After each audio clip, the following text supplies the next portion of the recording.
The Rayex's cruiser Varzwoon hung above the shattered moon like a predator that forgot what fear tasted like. It had ruled this sector for 13 cycles, gutting everything from system haulers to border fleets. Its hull gleamed with scavenged trophies, Terran armor plates welded into alien curvature, human insignias half melted but still screaming defiance beneath the black gloss of Ryax's plating. It had never lost, never even limped. But now, the sensor array howled a warning that punched through the entire command deck, something the Ryaxes hadn't heard in years, an inbound signature with Terran mass displacement readings. Not a patrol frigate. Not a strike corvette. A battleship. The Varzwoon's captain, Zavorik, turned in silence. His 6 eyes swept the viewport, scanning the emptiness beyond the moon's fractured ring. Space didn't tremble. It screamed. A cold flash, fold rupture snapped into existence, opening a seam too clean for alien tech. Human war drive. Old model. Outdated by Ryax's standards, but still heavier than anything else that dared enter this void. The Terran ship didn't announce itself. No hails. No broadcasts. Just a silhouette resolving against the glare of a dying star. TSV. Ironclad. Name barely visible through the char-scored hull. And that was the first problem. The Ryaxes didn't think the Terrans had any battleships left in this sector. Not after the Xanthus Rift massacre, where 4 human fleets got torn down to scrap, leaving only lifeboats and vapor trails. The Ryaxes called it the Great Softening the day Terrans learned they weren't built to rule deep space.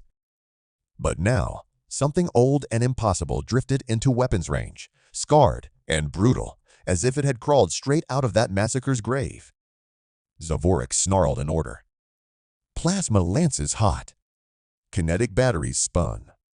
Targeting arrays burned white. The Terrans didn't fire. They accelerated. The Varzwoon screens flickered as the ironclad crossed the void faster than anything that size should move. A Terran battleship charging at knife range? Insanity. They weren't built for close quarters. They were old line breakers, meant to hammer from a distance. But this one had no intention of obeying its design. It hit the Ryax's cruiser like a wrecking god, broadside first, armor on armor, a catastrophic impact that sent shudders through both ship spines. Air vented. Fire spilled into the void. But the Terrans were already boarding hull cutters, digging in before sensors could even clear the shockwaves. Ryax's crew scrambled, weapons drawn, hissing ancient war prayers through gritted teeth. They expected Marines in standard suits, plasma rifles, maybe some breach drones. Instead, the airlock split open, and they got the 6th the Hellborn Infantry. Humans in armor, too thick to be legal.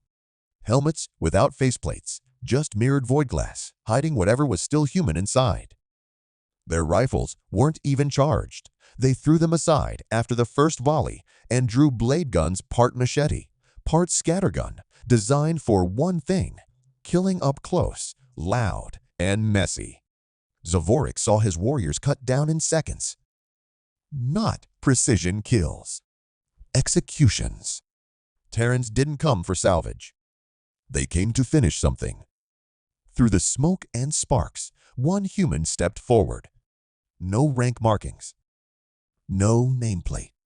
Just the burn-scarred emblem of the ironclad seared into his chestplate. He raised his weapon, not at Zavorik, but at the Ryax's command seal, the ancient crest mounted on the bridge wall. He blew it apart. Only then did the Terran speak, voice modulated to hell and back, distorted like a ghost caught between channels. You softened us once. He chambered another round. Now, we return the favor. The war had restarted before Zavorik's heart stopped beating. The ironclad wasn't a ship. It was a message. And every species left in the sector just heard it loud and clear. Terrans were back. And they didn't bring mercy. The Terran stood over Zvorik's body, blade gun dripping black blood that hissed against the deck plating. His breath rasped inside his helmet, every inhale like dragging glass through his throat. Corporal Eric Drexler, not a name anyone in the sector knew. Not yet, but it lived in the after-action logs of 3 lost colonies and a fleet command that classified his entire squad as presumed K, Aya 2 years ago. The Rayexis never found bodies after the rift. They didn't understand. No one did. Because Drexler and the others didn't die. They got left behind, bones shattered, suits breached, adrift in fields of frozen corpses and burning hulls. They only survived because survival wasn't the mission anymore. Revenge was. Drexler didn't feel victorious standing there.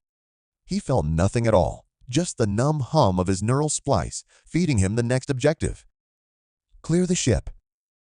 Strip its core. Leave nothing but silence. His hand trembled before the override suppressants kicked in, quelling the human ache for hesitation. Memories clawed at the edge of his vision, the Argus line collapse, watching his CO split down the middle by a Rayexis harvester drone, hearing the comms choke with screams when the Terran 3-oared fleet was gutted like stock. That's why he wasn't here for medals or salvage. He was here to make sure they remembered. Behind him, Sergeant Hollis advanced with the rest of 6th the Hellborn, boots pounding in sync with the ship's dying heartbeat. Hollis had once been a teacher, soft-voiced and patient, until his daughter's colony went dark, raided by the same bastards now bleeding out under his squad's heel. The man who taught kids how to code lunar stabilizers now led breach teams through airlocks, teaching aliens how fast Terran knives could cut. Hollis had no prayers left, only numbers. He counted his kills under his breath, voice calm and steady, like he was running a class again. 1, 2, 3. He didn't stop. The ironclad itself wasn't quiet either. Deep in its spine, the reactor pulsed unevenly, old wounds from the rift still carved into its guts.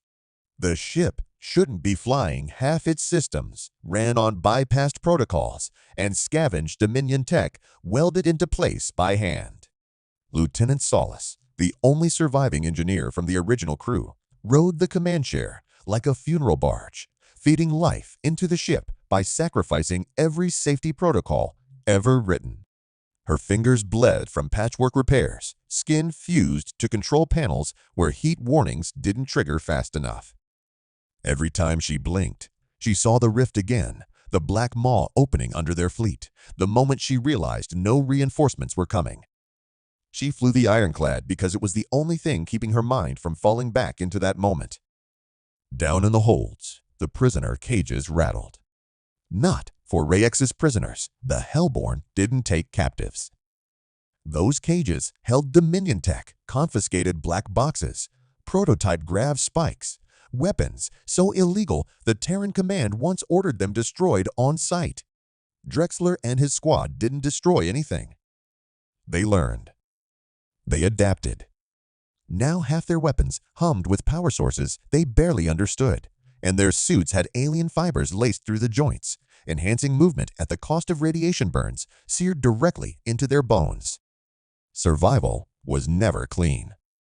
The Vars 1's automated countermeasures finally kicked in, trying to vent compartments and purge oxygen to slow the Terran advance. It didn't work. The Hellborn didn't need air anymore. Their suits ran on self-contained atmospheric loops, scrubbers scavenged from deep mining suits designed for exoplanet cores. They could fight in total vacuum or chemical fog, breathing nothing but hate and borrowed time. Drexler didn't slow when the corridor lights flickered red, indicating core breach imminent. He wanted it to blow. He wanted every ship in sensor range to see this wreck split apart, its captain's seal shattered, its hull scarred with Terran steel. The war wasn't over. It had just been waiting. And now the ghosts of the rift had come home. Back on the bridge, Solis whispered to the ship, fingers tracing the nameplate bolted into the command console. Ironclad wasn't its original name. That name had been burned away with the rest of the crew who didn't make it out. Solace renamed it for what it had to become: a wall no enemy could break, a tomb for anyone foolish enough to try. Her hands shook, not from fear, but from the weight of survival costing more than death ever could. Drexler's voice crackled over internal comms, hoarse and final. Scuttle the wreck. Leave nothing for them to bury. Solace's fingers danced across controls worn down to bare metal. Charges armed. Timers set. They gave the Veerswun 3 minutes to exist before tearing itself apart from the inside. The Hellborn marched back to their shuttle without a word. No cheers. No celebrations. Just the sound of boots hitting deck and the low hum of weapons still hot from killing. Outside, in the black, another flash fold rupture opened. A second Rex's cruiser dropped into real space, bristling with weapons. It found nothing but debris and a Terran battleship already turning to face it. No one could challenge them. Until now. And the Terrans weren't here to win. They were here to make sure no one else ever forgot what losing to a human felt like. "Hold fire," Drexler said, voice like a blade scraping steel. Solace froze mid-command, fingers hovering over the targeting relay, the Rex's cruiser still drifting into weapons range. Hollis glanced at Drexler, eyes narrowing behind his visor. "Repeat that?" "You heard me." Drexler's voice didn't crack, didn't bend, but there was something under it, a strain not from battle fatigue or broken bones. Something older. Solace's fingers curled into a fist. That cruiser's transmitting on a Terran frequency. Bullshit. Hollis' fist slammed the bulkhead, armored gauntlet denting the metal. "They're Dominion dogs. I know the kill signs. Same bastards who slit open my daughter's colony. And now they're using our code," Drexler said, softer, like he hated every word leaving his mouth. "Gamma cipher, military grade, pulled straight from Fleet Command archives." "Which archives?" Solace's voice was a whisper, but it cut the room clean in half. Drexler didn't answer, but Solace already knew. Only one place could broadcast on that channel, the Argus line, 2 years dead, every ship lost in the rift. Every ship except one. The channel kept transmitting, a single repeating pulse, wrapped inside enough encryption to choke an AI, but under the cipher, beneath layers of noise and ghost data, Solace recognized a name code. Argus Prime, actual. "Impossible," she breathed, but the word fell dead in the air. Hollis drew his sidearm, not at the enemy, but at Drexler's chest. "When were you going to tell us?" After the cruiser stopped transmitting, Drexler said. "Or after we killed it." Solace stood so fast, her chair slammed back into the bulkhead.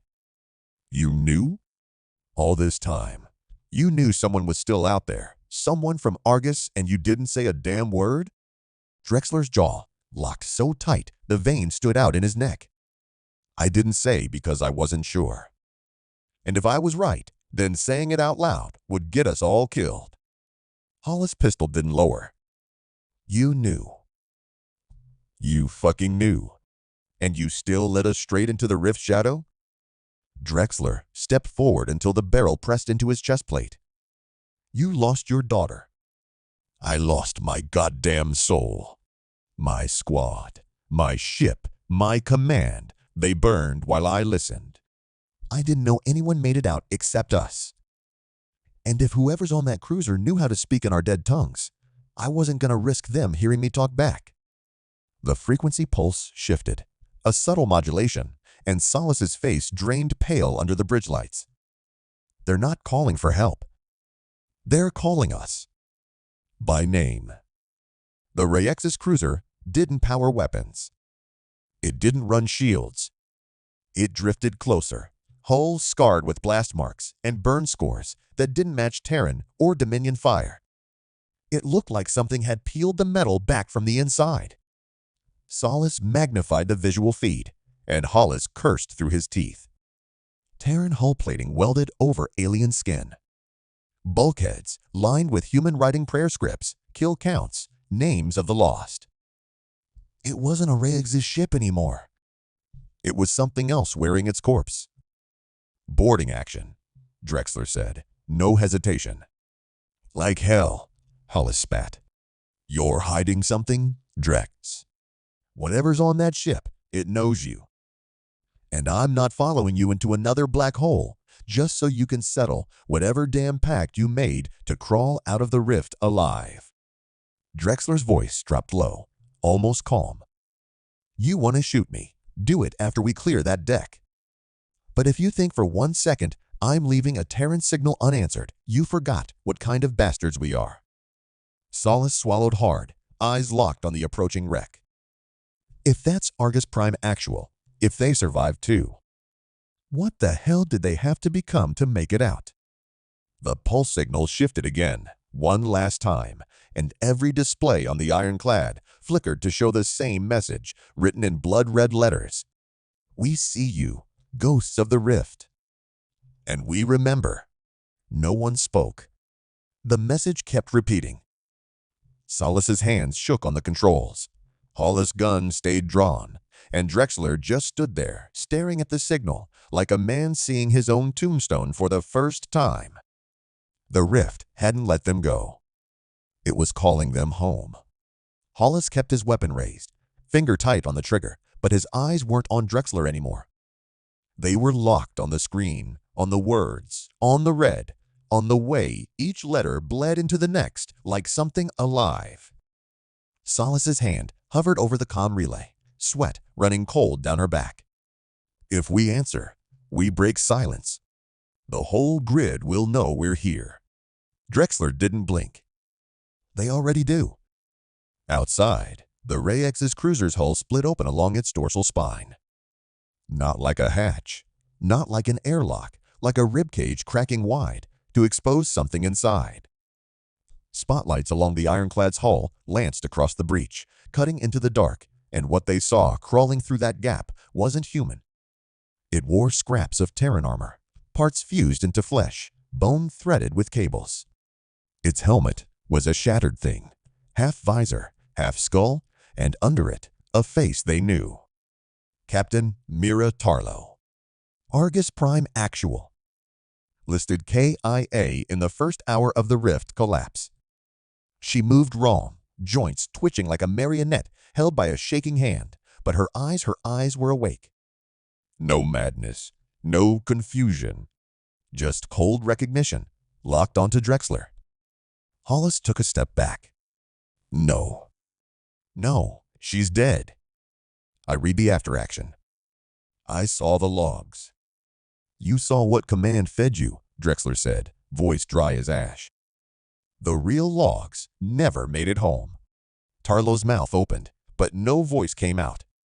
Instead, the ship around her spoke the cruiser itself, the hull vibrating to form words. We paid the price, and we are still paying. Solace almost vomited. The voice wasn't Tarlo's, or Drexler's, or any human voice at all. It was a chorus, a choir of every missing crew, every vanished soul, every dead system pinging back at once. And behind it, something deeper. A tone beneath sound. The shape of something watching from behind the dark, using their ghosts to talk. Back us off, Hollis said, voice cracking. Cut engines, burn retro, whatever it takes. That's not a ship anymore. That's a goddamn grave calling out. But Solace's hands wouldn't move. The message in red changed again. 3 new words. Do not run.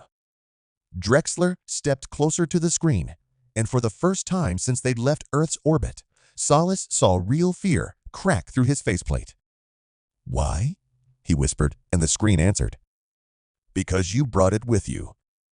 Before anyone could react, the ironclad's reactor alarm screamed to life. Internal sensors flipped blind. Every system slammed into emergency lockdown as a secondary transmission triggered from inside their own ship, a beacon they never activated, broadcasting the ironclad's exact coordinates on every Dominion frequency straight into the rift. Hollis spun, weapon swinging toward Drexler. "What the hell did you do?" Drexler's hands were empty, palms up, but his face said everything. It wasn't him. Because at the heart of the ironclad, deep in the sealed core where no crew ever went, something answered the beacon. Something they never installed. Metal shrieked. Bulkheads buckled. A hatch they didn't know existed slid open, cold mist rolling out across the deck. Solace pulled her sidearm. Hollis backed toward the console. Drexler just stared, breath shallow. Out from the mist stepped a figure wrapped in black plating Terran design, but centuries too advanced. Its faceplate was featureless, but it turned to Drexler like it knew exactly who he was. Its voice, when it spoke, was his own. "We warned you, but you wouldn't let us die." The ship shuddered. The rift opened wider ahead, the broken Reaxis cruiser pulling itself closer like a carcass dragged into a maw. Solace screamed into the comms, "Who the hell is that?" Drexler's answer was barely a whisper. "It's me, the part I left behind." And the figure lifted its hand, holding the activation key for a drive system no Terran ship should have. A drive that could breach not just the rift, but the veil beyond it. Solace's heart stopped. That's not propulsion. That's a gate key. Drexler's shadow smiled under its mask. And now it's open. The ironclad lurched forward towards something none of them could see, but all of them could feel. And from the rift's edge, a signal whispered back. "Welcome home, ghosts." Nothing was what they thought. And they were already too late to change it.